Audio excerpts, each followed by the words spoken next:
영어의 그 범죄 용어 중에 콜드 케이스라는 말이 있어요. 한국말로 바꾸면 미제 사건이에요. 해결되지 않은 사건을 콜드 케이스라고 부르는데, 그 미제 사건이 발생하는 거는 사건이 발생했는데 증거가 부족해서 범인처럼 보여도 못 잡는 경우. 또 옛날에는 이제 DNA 기술이 없으니까 기술적인 한계가 있어서 이 사람 같은데 못 잡는 경우도 많았고, 또 용의자가 죽는 경우도 있어요. 도망가거나 사라져버리는 소멸. 또 우선순위 너무 중요한 게 막 생겨가지고 뒤로 밀리다 보면은 이제 그렇게 되는 경우가 많이 있다고 그러는데, 그 중에 유명한 그 케이스가 이제 한국의 화성 연쇄 살인 사건이죠. 이춘재 사건으로도 이제 별명이 붙여져 있는데, 1986년부터 91년까지 발생했는데, 약 30여 명의 피해자가 발생했죠. 시간도 한 30년 지난 상태에서, 지난 2019년에, 그렇죠? 우리가 잘 아는 것처럼 DNA 분석력과 더불어 나중에 본인이 자기에게 이렇게 수사망이 쫓겨오는 것 때문에 압박을 받아가고 자백을 하죠. 내가 사실은 저 사람이다, 이렇게.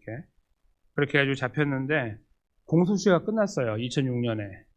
지금은 이제 상관없습니다. 지금은 살인사건은 한국에도 공소시효가 없어졌어요. 근데 당시에는 있었기 때문에 공소시효가 끝나서 벌을 못해요. 잡혔는데.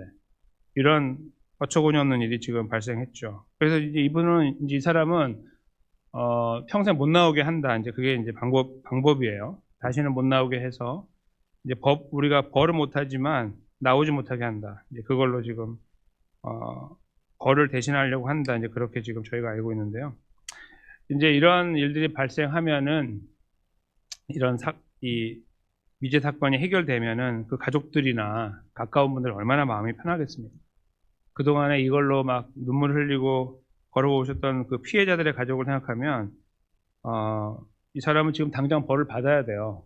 그래서 30여 명 가까운 사람들에게 그 피해를 입히고. 그런데 이 사람이, 이렇게 잡히게 되었지만, 잡히지 않았다고 가정하는 일들 생각해보면 되게 많을 거 아니에요. 그렇죠? 이런 일들이 다 끝났다고 생각했거든요. 처음에. 이거 끝났다, 이거. 다 해결 못한다. 그랬는데 해결된 거잖아요. 사람은 속일 수 있지만 이제 하나님을 속이지 못한다는 걸 저희가 알고 있어요. 물론 저희들이 그런 생각을 갖고 살지만 그럼에도 불구하고 저희도 모르게 저희도 은근슬쩍 살아갈 때도 있죠. 저희들의 마음을 속이면서. 그러니까 되게 아이러니한 거예요. 나는 이 말을 확실히 믿고 하나님이 심판하신다고 믿는다, 이렇게 말을 해도 삶에서 이렇게 안 사는 경우가 또 생기는 거예요. 이렇게. 그럼 자기가 살짝 넘어가거든요. 이렇게 자기가 잘못한 거에 대한 거는 생각하지 못하고. 그런 아이러니, 이 중간에서 나도 잘 못할 때가 있는데도 불구하고 나는 하나님은 보신다고 확신합니다, 이렇게 우리가 말하고 살아갈 때가 많아요.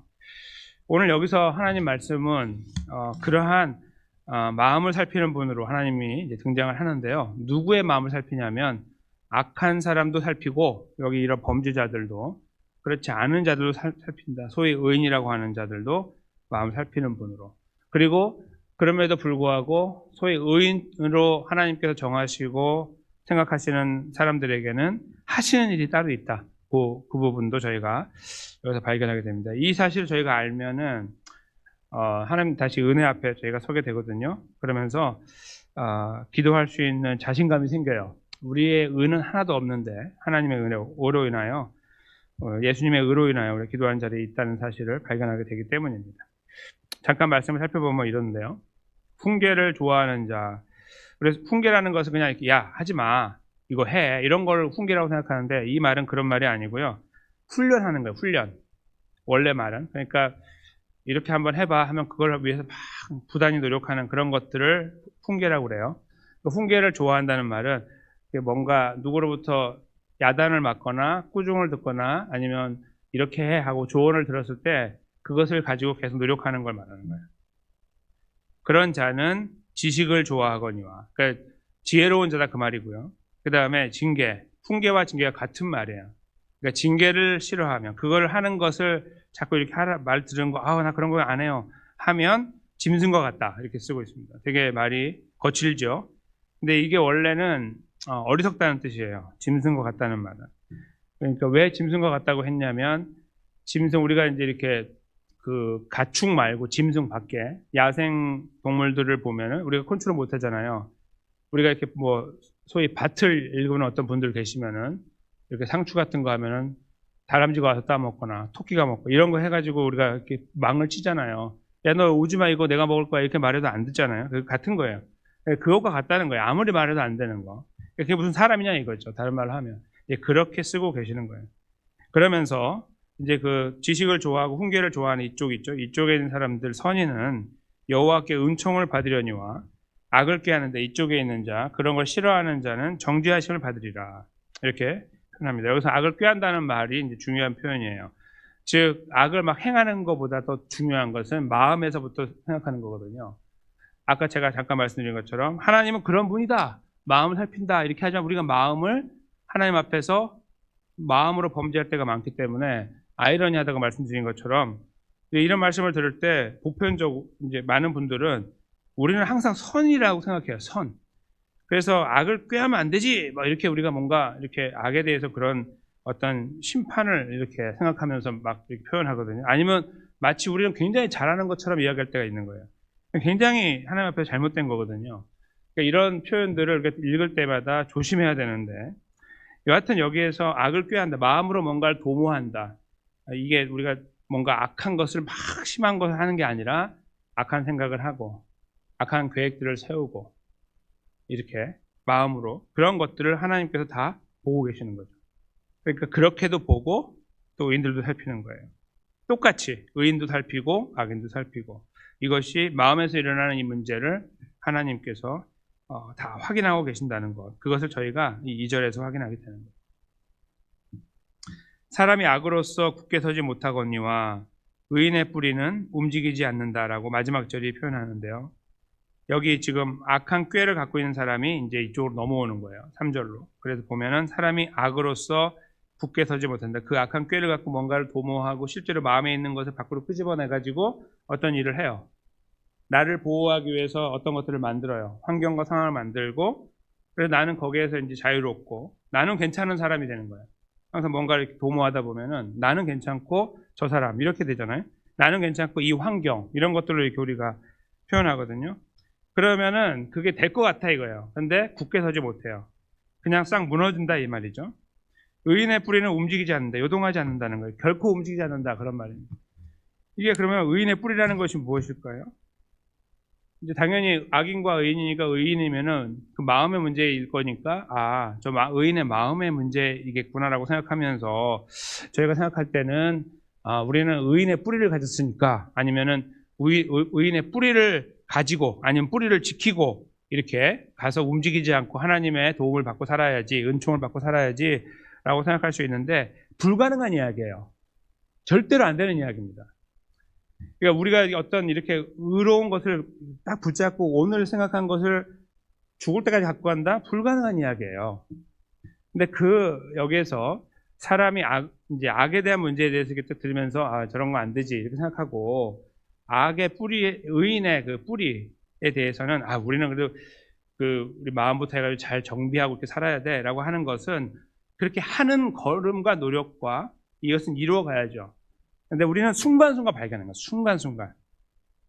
이게 우리가 가다가 이 마음이 이렇게 올라갔다 딱 떨어지는 것들을 발견하고 이게 우리가 계속 이렇게 도는 거예요. 그 현상에 대해서 우리가 정직하게 반응해야 돼요. 나는 그런 존재다. 그것을 우리가 자꾸 착각하기 시작하잖아요. 착각하면은 엉뚱한 길로 가는 거예요. 마치 우리는 잘 사는 것처럼 항상. 그럼 주님이 필요가 없는 거예요. 내가 혼자 노력해야 되는 거니까요. 여기에서 지금 정확하게 의인의 뿌리는요. 그래서 우리가 뭔가를 만들어가지고 뿌리를 다지고 마음을 다스리는 이런 것들을 말하는 게 아니라 우리를 의인되게 하는 근거를 말하는 거예요. 우리 안에서. 즉 다른 말로 이 본문의 말씀에서 보면 의로운 자, 하나님 말씀을 따르는 자, 훈계를 들을 때 노력하는 자, 하나님 백성의 어떤 그림을 갖고 있고 그것을 가려고 하는 사람들, 그분들 안에 있는 근거를 말하는 거예요. 근거, 파운데이션을 말하는 거예요. 그러니까 우리 게 아닌 거예요. 의인의 뿌리는 우리 안에 담겨져 있는, 심겨져 있는 거예요. 바로 그 시편 1편에 있는 시냇가에 심은 나무 같은 거죠. 거기 누가 심겼습니까? 내가 들어갔습니까? 아니요, 그냥 심겨진 거예요. 누군가 나를 심은 거예요. 그거와 같은 거예요. 그 뿌리가 들어간 그곳. 그것을 지금 여기에서 의인의 뿌리라고 표현하고 있는 겁니다. 그러니까 우리에게 심겨져 있는, 우리가 심은 게 아닌, 우리가 가꿀 수 없는, 우리에게 주어진 그것을 의인의 뿌리라고 우리가 이해하는 거예요. 그렇게 볼 때 우리는 그 의인의 뿌리가 무엇인지 알게 됩니다. 예수 그리스도죠. 우리는 우리 스스로 의인이 될 수 없고, 또 의인이 되어도 의인의 삶을 지탱하지 못해요. 결코. 계속 업앤다운 있고 100가지 중에 한두 가지가 아무리 지켜도 한두 가지, 10가지, 30가지 이렇게 무너지면서 사는 존재예요. 그냥. 그러니까 의로움에 대해서 우리는 접근하지 못하는 존재들이라 이거예요. 아무리 살아도. 그러므로 우리에게 의라는 것을 생각하게 만드는 것은 하나님 우리를 의인으로 여겨주시고 불쌍히 여겨주시는 거에는 항상 예수 그리스도가 있는 거예요. 우리가 아니고. 우리가 노력하는 것에 의해서 왔다 갔다 하는 게 아니라 예수님 안에 우리가 심겨져 있음으로 하여 그 은혜 가운데 있음을 기억하는 거예요. 우리가 만들어내지 못하고 지켜내지 못합니다. 첫째는 우리가 우리 삶을 돌아볼 때 우리는 그런 존재라는 걸 발견하기 때문이고요. 우리가 그렇게 살고 있다는 것이 보이기 때문에 우리 생각을 살피면 야, 내 생각이 이래? 라는 것들을 이렇게 느끼는 거예요. 무시하면 안 되고 아유 그냥 억지로 나는 그렇지 않은 것처럼 하는 것은 얼마나 어리석은 것인지 몰라요. 아까 여기에서도 훈계를 싫어하는 거, 그렇죠? 이 말씀으로 다가왔을 때 나도 그렇지라는 걸 알면서 나 자신을 더 추스리려고 하는 것, 주님 앞에서 나를 불쌍히 여겨달라고 주님의 은혜를 구하는 것을 그만둔다면, 아니면 그거에 별로 내가 달갑지 않거나 나는 괜찮다고 여기는 그런 자리에 있다면 불쌍한 거예요, 사실은. 이 상황 자체를 분석하지 못하는 거니까 내가 지금 어떤 삶을 살고 있는지 모르는 거잖아요. 그렇죠? 또 하나는요, 저렇게 노력하고 착하게 산 존재들이 여기 본문의 표현처럼 하나님께서 지키시고 인도하시는 그런 걸음을 보기보다는 반대의 경우를 만나요. 착하게 사는데 망하는 거예요. 그런 분들 보신 적 있으신가요? 저는 많이 봤습니다. 신실하시고 최선을 다하시고 교회에서도 교회 밖에서도 정직하게 진실하게 살려고 하는데 망하는 거예요. 땅에 떨어집니다. 오해받고 사람들이 모함하고 그래요. 그래서 막 힘든 어떤 시간들을 지나가요. 그걸 누가 구제도 못 해줘요. 누가 설명할 겁니까? 그거 이 착한 분을 그럼 누가 그렇게 한 거예요? 이해를 못 한다고요. 그러니까 무슨 말씀이냐면 우리가 착하게 우리를 만들어 나가는 것도 불가능하고 주님의 은혜 앞에 항상 가지 않으면 안 되고, 둘째로는 우리가 그렇게 살아가는 걸음 속에 있는 것이 우리를 행복하게 만들고 성공하게 만드는 게 아니에요. 세상에 말하는 것처럼 잘 나가게 하고 다 회복되게 만드는 것이 절대로 아닙니다. 거기에 아무 근거가 없는 거예요. 내가 그래도 착하게 살았으니까 이만큼 왔지. 이 천만의 말씀입니다. 그런 말씀하면 하나님께서 너 나쁘게 산 거 내가 따져볼까? 이렇게 들으면 우리는 1초도 견딜 수 없습니다. 그 앞에서. 그렇죠? 그게 바로 우리 본문에서 저희가 느끼는 의인의 뿌리의 진정한 의미예요. 우리의 뿌리, 우리의 근거가 무엇이냐. 우리를 왜 십자가에 돌아가시고 부활하신 예수 그리스도. 우리는 여전히 아무리 걸어도 안 되고 아무리 바꾸려고 해도 안 되는 어떤 한계를 만날 때를 경험할 때마다 내가 이 부분은 잘 극복했는데 이 부분에서 다시 만나는 이 한계 앞에서 힘들어하고 아파하는 이런 것들. 내 마음을 살폈더니 시편의 기자처럼 세상에 그 어떤 것보다 나는 내 마음이 부패했다. 이게 진짜 고백인 거예요. 이게 진짜 고백이 하나님 앞에서. 그 고백을 하는 존재 중에 한 명이 바로 사도 바울이었죠. 그가 했던 고백이 뭐죠? 나는 죄인 중 괴수다. 그 사람이 무슨 죄인 중 괴수예요? 착한 사람이지. 의인 중에 의인 아닙니까? 자기 모든 것을 던져서 복음을 전했는데 아무 안위를 구하지 않고 근데 그 본인이 볼 때는 자기는 죄인 중에 최고라는 거예요. 죄인 중에 머리예요, 자기가. 말도 안 되는 이야기처럼 보이나 맞는 거예요. 누구를 보는 게 아니라 하나님 앞에 나 자신을 세울 때마다 그걸 느껴야 됩니다. 그게 성숙한 그리스도인이죠. 나는 잘하고 있습니다가 아니고요. 나는 이 말씀 앞에 서면은 구멍을 찾게 됩니다. 부끄러워서. 누구한테 말할 필요도 없는 거예요. 나 혼자 느끼는 거예요. 나는 그런 사람이에요. 이건 다 자랑이니까, 그렇죠? 다 필요 없고요. 나 스스로가 느끼는 거. 그럴 때요, 주님 앞에 무릎 꿇게 되는 거예요. 다시 주님 앞에 가는 거예요. 은혜밖에 없습니다. 예수님밖에 없습니다라고 하고 달려가게 되는 거예요. 오늘 우리 찬송처럼 굳건한 반석 되시는 그분께 가는 거예요. 거기에 내가 설 수 있기 때문에. 그래서 우리가 그런 걸음을 걷는 자리에 함께 서기를 원하는데요. 바로 이 골로새서 2장 6절에서 7절 말씀을 함께 읽으면서 이 말씀을 마무리하려고 합니다. 그 죄인 중 계시라고 느꼈던 그가 골로새 교회 성도들에게 쓴 편지 속에 담겨 있습니다. 함께 읽겠습니다. 그러므로 너희가 그리스도 예수를 주로 받았으니 그 안에서 행하되 그 안에 뿌리를 박으며 세움을 받아 교훈을 받은 대로 믿음에 굳게 서서 감사함을 넘치게 하라. 아멘. 그 안에 뿌리를 박아. 예수 그리스도 안에 뿌리를 박아. 우리의 의인의 뿌리가 되시는 예수 그리스도 안에 뿌리를 박아. 그 안에 박혀있음 우리 안에서 성장하는 주님의 은혜 안에 세워짐을 이루고 하나님의 영광 위한 걸음의 자리에 더 진실하게 살아가게 되는, 또 우리의 모든 기도의 제목들을 우리들이 걸어왔던 삶을 바탕으로 기도하는 것이 아니고 예수님의 이름을 힘입어, 우리는 공로가 없지만 예수님의 이름을 힘입어 하나님 아버지 앞에 남김없이 다 아뢰는 가운데 바라고 소망하는 것은 하나님 아버지의 은혜로 문제가 해결되어지고 길이 열리고 주님의 은혜를 경험하게 되는 것인데요. 그런 자리에 저와 여러분이 주님의 은혜 가운데 복되게 세워지게 되시기를 예수님의 귀하신 이름으로 간절히 축원합니다.